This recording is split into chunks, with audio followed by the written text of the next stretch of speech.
ആ ഇഷ്യൂനൊക്കെ മുന്നേ ഒരു ലൈഫ് ഉണ്ടായിരിക്കുമല്ലോ നമ്മുടെ പാരന്റ്സിന്റെ കൂടെ ഒക്കെ, ആ ഒരു ഫാമിലി അതൊക്കെ മിസ് ചെയ്യുന്നുണ്ടോ?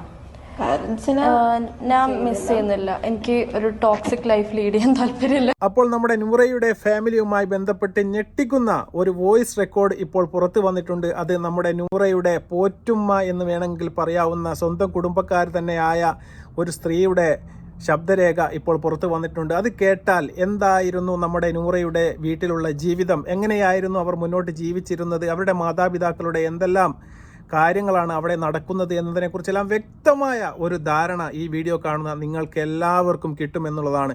ഒരു ടോക്സിക് ലൈഫ് ഞാൻ ആഗ്രഹിക്കുന്നില്ല എന്ന രീതിയിലായിരുന്നു നൂറ ഇതിന് മുന്നേ പറഞ്ഞത്. അതുപോലെ തന്നെ വീട്ടുകാരിൽ നിന്ന് കൊടിയ പീഡനമാണ് ഞാൻ അനുഭവിച്ചത് എന്ന രീതിയിലൊക്കെ ആദില പറഞ്ഞു വെക്കുന്നതും നമ്മൾ കണ്ടതാണ്. ഇതൊന്നുമല്ല യാഥാർത്ഥ്യം എന്നുള്ളതാണ്. ഫാമിലി റൗണ്ട് അവസാനിക്കുന്ന ഈ വേളയിൽ ബിഗ് ബോസിൽ പുലബന്ധം പോലുമില്ലാത്ത ദിയാസന അല്ലെങ്കിൽ ജാസ്മിൻ മൂസ എന്നൊക്കെ പറയുന്ന രണ്ടുപേരെ കൊണ്ടുവന്നൊരു പ്രഹസനമാണ് നമ്മൾ ശരിക്കും ബിഗ് ബോസിൻ്റെ അവസ്ഥ നമ്മൾ കണ്ടത്. ബിഗ് ബോസ് എന്ന് പറയുന്ന ഈ പരിപാടിയിൽ അണിയറ പ്രവർത്തകർ അവരെ മാതാപിതാക്കളെ വിളിക്കുകയും നിങ്ങൾ വന്നിട്ടില്ലെങ്കിൽ നിങ്ങളെപ്പറ്റി ഇവർ ഇവിടെ പറഞ്ഞ കാര്യങ്ങൾ ഞങ്ങൾ പുറത്തു വിടും, അങ്ങനെയൊക്കെയാണ് ബിഗ് ബോസിൻ്റെ ഭാഗത്തു നിന്നുള്ള ഒരു പെരുമാറ്റം അവരുടെ ഫാമിലിക്കെതിരെ ഉണ്ടായത് എന്നുള്ളത് വളരെ സങ്കടകരമായ ഒരു കാര്യം തന്നെയാണ്.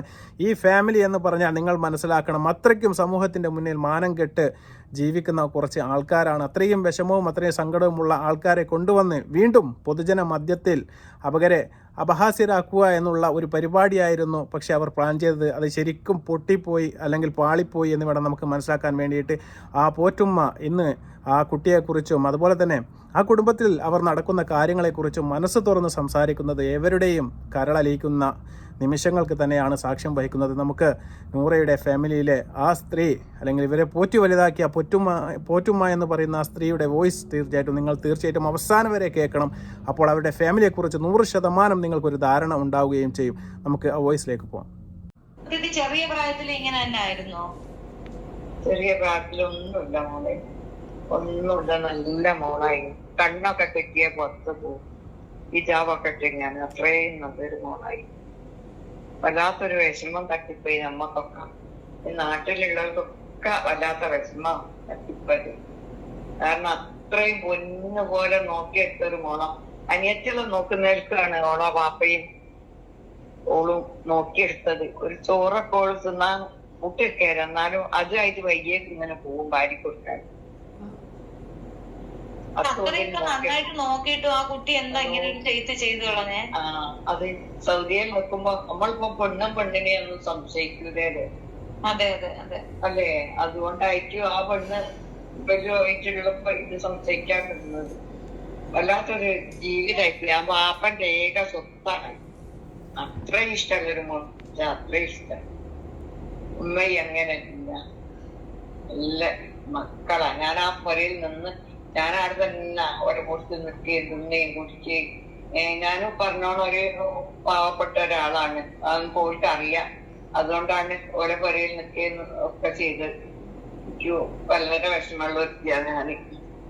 ഈ മോള് പോയ സമയത്തെ ഈ മോള് ഇങ്ങനെ പോയല്ലോ, അവളെ കൂടെ ആദിലയുടെ കൂടെ പോയല്ലോ, ആ സമയത്തൊക്കെ ഈ ഉമ്മ അടിക്കുകയൊക്കെ ചെയ്തിട്ടുണ്ടോ അവളെ? അങ്ങനെ എന്തെങ്കിലും വെറുതെ പറയാ, അവളെ ജീവിതത്തിൽ അടുത്തത് ഞാൻ കണ്ടില്ല.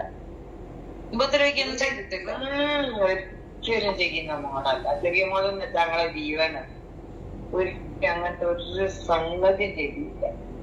കാരണം ഓർക്ക് ചെയ്യുന്ന അറിഞ്ഞൂടാ, മക്കളെ തല്ലുന്നൊന്നും അറിഞ്ഞൂടാ.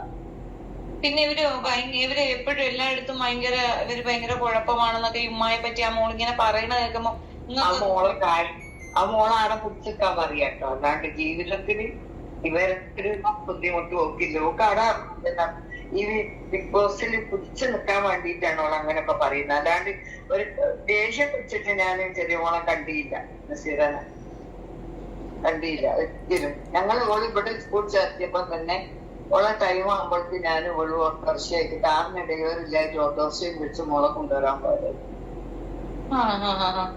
അത്രയും നല്ലൊരു മോള.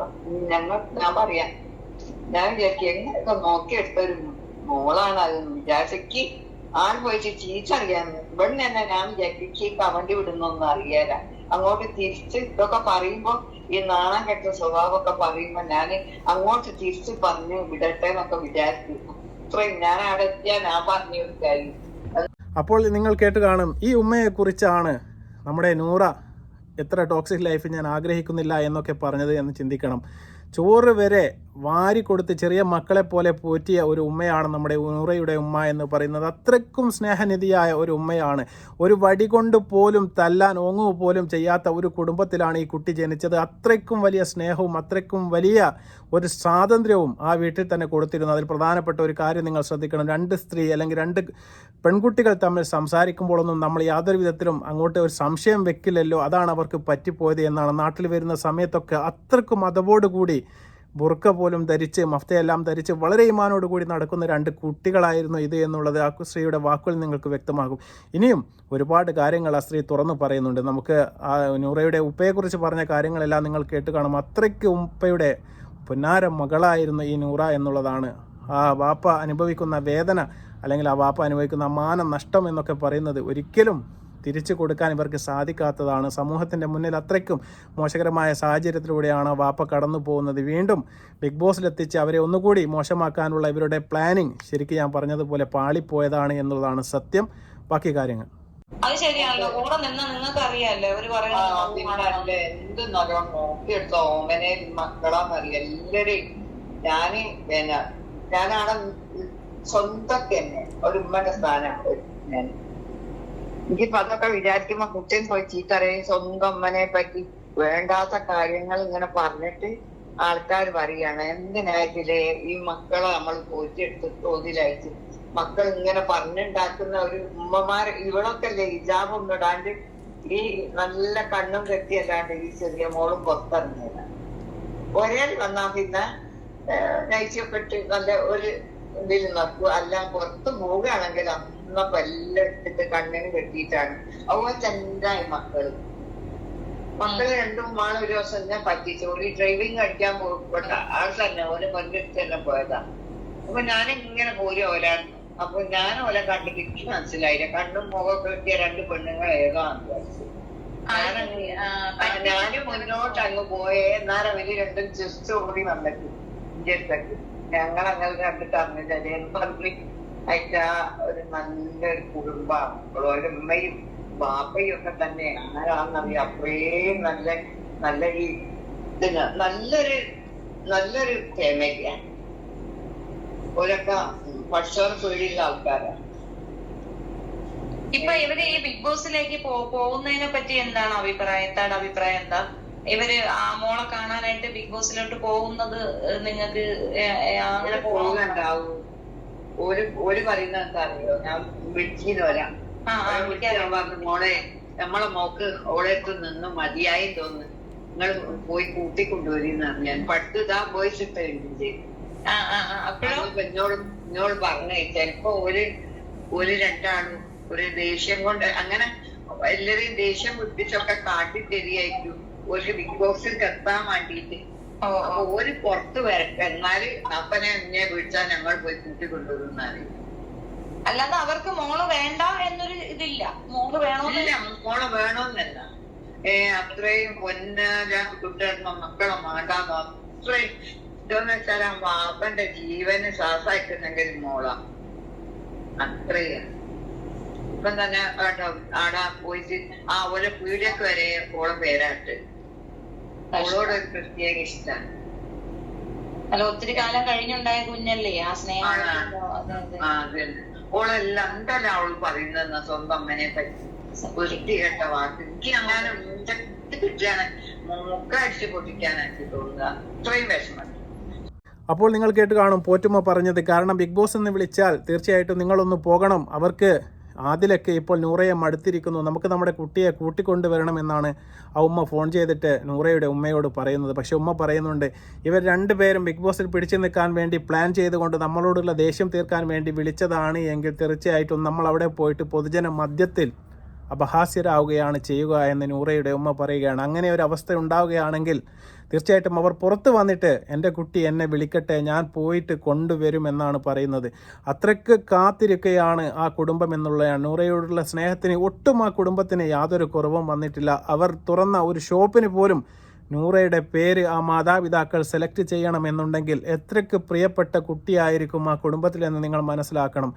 അത്രയ്ക്ക് സ്നേഹം ആ ഉമ്മയുടെയും വാപ്പയുടെയും കയ്യിൽ നിന്ന് ആ കുട്ടിക്ക് കിട്ടിയിട്ടുണ്ട്, ഇനി കിട്ടാനുമുണ്ട് എന്നുള്ളത് വളരെ യാഥാർത്ഥ്യകരമായ ഒരു സംഭവം തന്നെയാണ്. ഈ ഒരു കാര്യങ്ങളെല്ലാം നമ്മുടെ മാധ്യമങ്ങൾ മറച്ചു വെച്ചുകൊണ്ടാണ് ഈ കുട്ടിയെ സപ്പോർട്ട് ചെയ്യാൻ വേണ്ടി വീട്ടിൽ നിന്ന് ആരും വരുന്നില്ല. എന്ത് മാതാപിതാക്കളാണ് ഇവർ? ഇത്രയൊക്കെ തെറ്റുകൾ ചെയ്താലും സ്വന്തം ഉമ്മയും ഉപ്പയും കുട്ടികളോട് ക്ഷമിക്കുകയല്ലേ ചെയ്യേണ്ടത് എന്നൊക്കെ ചോദിച്ച് ചില സമൂഹ മാധ്യമങ്ങളിൽ വരുന്ന ചില കമൻറ്റുകളും ചില തംബ്ലൈനുകളുമായിട്ട് ചില വീഡിയോകളും എല്ലാം തന്നെ നമുക്ക് പൊതുജന മധ്യത്തിലേക്ക് ചില ആൾക്കാർ, ചില ബ്ലോഗർമാർ തന്നെ കൊണ്ടുവരുന്നത് നമ്മൾ കണ്ടിട്ടുണ്ട്. അവരൊന്നും യഥാർത്ഥ ലൈഫ് എന്താണെന്ന് അറിയാത്തവരാണ് എന്നുള്ളതാണ്. തീർച്ചയായിട്ടും ഈ വീഡിയോ കാണുന്ന ഓരോ മനുഷ്യനും, ഓരോ വ്യക്തിയും, അല്ലെങ്കിൽ ഏതെങ്കിലും ഓരോ കുട്ടിയും, ഓരോ ഉമ്മയും, ഓരോ പെങ്ങന്മാരും, ഓരോ അമ്മയും നിങ്ങൾ മനസ്സിലാക്കണം എന്താണ് യഥാർത്ഥത്തിൽ ആ കുട്ടിയുടെ ജീവിതത്തിൽ നടന്നത്. അത്രയ്ക്ക് സ്വാതന്ത്ര്യം, അത്രയ്ക്ക് സ്നേഹം, അത്രയ്ക്ക് എല്ലാ സൗകര്യങ്ങളും ഒത്തൊരുങ്ങിയ ഒരു വീട്ടിൽ, അതുപോലെ ഞാൻ പറഞ്ഞതുപോലെ വിദേശത്ത് വിദ്യാഭ്യാസം നടത്തി ആ വിദേശത്തുള്ള വിദ്യാഭ്യാസത്തിൻ്റെ ഇടയ്ക്ക് ഇവരിൽ നടത്തിയ ഒരു സൗഹൃദമാണ് ഇത്തരം ഒരു വൃത്തികെട്ട റിലേഷനിലേക്ക് അവർ പോകുന്നത്. ഒരിക്കലും അംഗീകരിച്ച് കൊടുക്കാൻ അവരുടെ മാതാപിതാക്കൾക്ക് സാധിക്കുകയില്ല. സ്നേഹനിധിയായ ഒരു ഉമ്മയും ഒരു ഉപ്പയും നൂറയോട് നമ്മൾ വിനീതമായി പറയുകയാണ്, നിന്നെ കാത്ത് നിൻ്റെ വീട്ടിൽ ഇപ്പോഴും ഇരിക്കുന്നുണ്ട്. നീ പോകുന്ന ലൈഫ് എന്ന് പറയുന്നത് ഒരു ശാശ്വതമായ ലൈഫേ അല്ല. നിൻ്റെ ഏറ്റവും വലിയ ഒരാഗ്രഹം ഞാനൊരു ഇൻ്റർവ്യൂവിൽ കണ്ടിട്ടുണ്ട്. നീ പറയുന്നത് നിനക്കൊരു കുഞ്ഞിന് കാണണം അല്ലെങ്കിൽ ജന്മം കൊടുക്കണം എന്നുള്ളതാണ്. ഒരിക്കലും നിനക്കൊരു കുഞ്ഞിനെ ജന്മം കൊടുക്കാൻ വേണ്ടി സാധിക്കുകയില്ല. ഈ കോലത്തിലാണ് നീ പോകുന്നത് എങ്കിൽ തീർച്ചയായിട്ടും എത്ര ശാസ്ത്രം പുരോഗതി പ്രാപിച്ചാലും നിങ്ങൾക്ക് അതിനുള്ള ഒരു ഭാഗ്യം ലഭിക്കുകയില്ല. അതിനൊക്കെ നിങ്ങൾക്ക് കഴിയണമെന്നുണ്ടെങ്കിൽ തീർച്ചയായിട്ടും നീ നിൻ്റെ ലൈഫിലേക്ക് തിരിച്ചു പോവുകയാണ് ചെയ്യേണ്ടത്. നീ ഒരിക്കലും ഒരു ലെസ്ബിയൻ കുട്ടിയോ അല്ലെങ്കിൽ അത്രക്കും ഒരു ജനിതകമായ മാറ്റത്തിൻ്റെ ഉടമയോ ഒന്നുമല്ല. സാധാരണ രീതിയിൽ ജനിച്ച് വളർന്ന സാധാരണ കുടുംബത്തിൽ ജനിച്ച അത്രയ്ക്കും നല്ലൊരു ഉപ്പക്കും ഉമ്മക്കും ഉണ്ടായ ഒരു മകളാണ്. തീർച്ചയായിട്ടും നിങ്ങളുടെ സ്നേഹം അത് എങ്ങനെയാണ് പോയത് എന്ന് തിരിച്ചറിഞ്ഞുകൊണ്ട് ആ തെറ്റിനെ തിരുത്തുന്നതിന് പകരം മറ്റൊരു തെറ്റിലേക്ക് പോയി ചാടുക എന്നുള്ള വലിയ ഒരു അപകടമാണ് നമ്മുടെ നൂറ ചെയ്തത്.